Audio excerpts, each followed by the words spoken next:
Well, this is the floor tom, which is, this is a 16 by 15.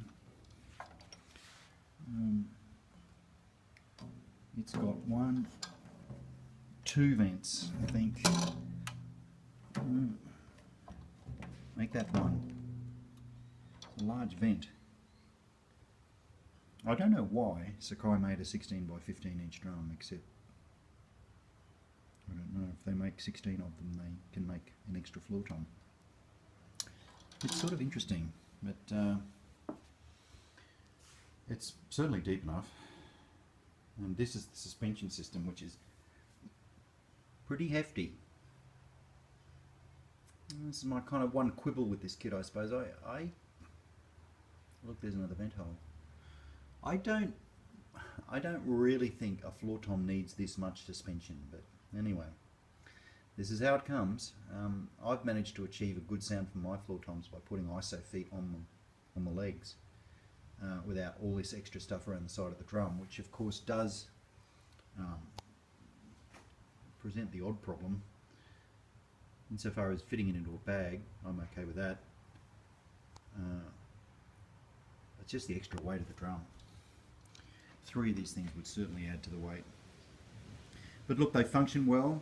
You can move them. So there's an adjustment there. There's an adjusting screw if you want to adjust them. Now, I wanted to show you, this is a continuation of the bass drum foot idea. I have these. There's a screw here, and you can move that screw and then the foot can go out like that, which is just the rubber tip, or it can go down and you've got the spike. Now, why anyone would want a spike on their floor tom, I'm not really sure about that, but I guess if you play the drums really hard, that's a good thing. What I'm not 100% sold on is these thumb screw ideas. I was very happy to find that you can tighten that up with a Phillips head star screwdriver there and stop that from moving, because they if it's loose, they just rattle. And I found that it had a tendency to come loose when it was tightened up by hand. That's for sure. So it's got a sliding kind of a position. It's not free moving. It's got 2 positions. And when it's in either position, the screw there, that section, actually screws into it and sort of fits. Well, that wraps up the floor tom. 16 by 15 Almighty birch, and it does sound great, as hopefully you will get to hear. So here's the snare drum. This is the maple snare drum. It's a 6-ply snare, no reinforcing rings, 7.1mm maple shell, and it's a very straightforward drum. It's a very simple design. I wanted to show you the drum key, which is very nice. Came with the kit. I like that key. It's a very solid thing. Little piece of jewellery there, but it's very nice. Now, this is a maple snare, as I said. This one was made in 2011, so it's actually quite a bit older than this kit. And it also features the Mighty Halo rims, which are a kind of a rolled steel and then chromed rim,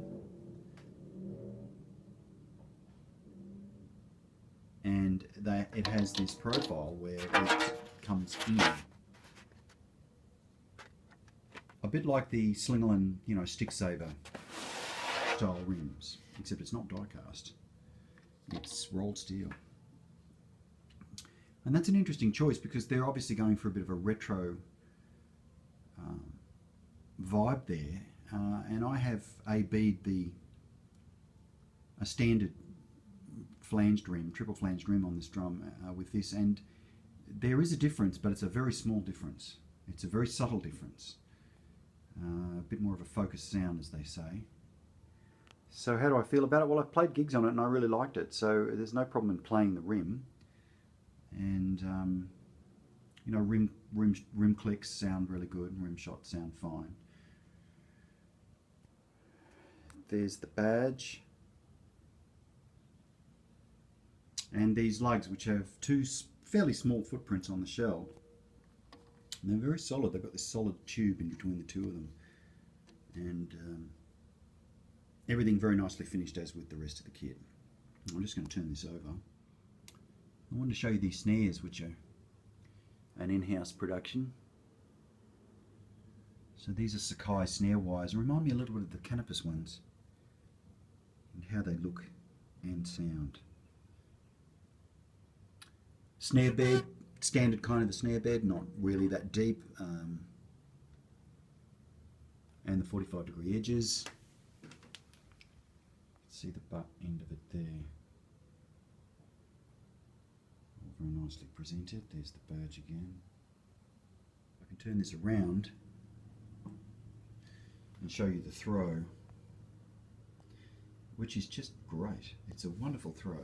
It has a very simple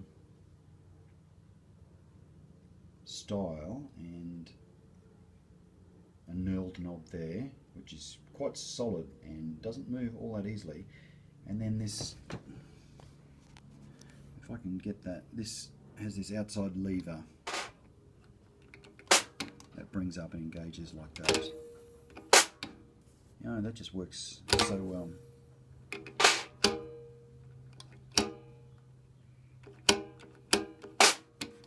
Fantastic. I'm going to try. Well, that wraps up the kit and the look at the kit, and I hope you've enjoyed it. It's the Sakae custom drum kit, I guess it is. It's a Almighty maple bass drum, Almighty birch toms, and a maple snare in gold champagne sparkle. Handmade in Osaka, Japan. Look, I think this is a fantastic drum kit in terms of everything about its construction, and there certainly has been a lot of thought has gone into it. And to handle it and to play it, to set it up, gives you a real appreciation of the work that's gone into it. And I'm very impressed. I'm very impressed by what they've been able to do here. Mind you, they've had a lot of practice, been making drums since 1925, and they made them for Yamaha for many years. And these certainly do sound a lot like Yamaha recording custom toms, as you will be able to hear for yourself. And the maple kick just gives it, for me, that little extra, because I do prefer the maple kick drums myself. Even though I've been told that the birch kick is pretty cool. And I enjoyed playing I had a Yamaha recording custom kit with a birch kick, and I did enjoy playing the drum, but just went for maple with this one. So that's it. That's the Sakae Almighty Maple Birch. Thanks for checking it out.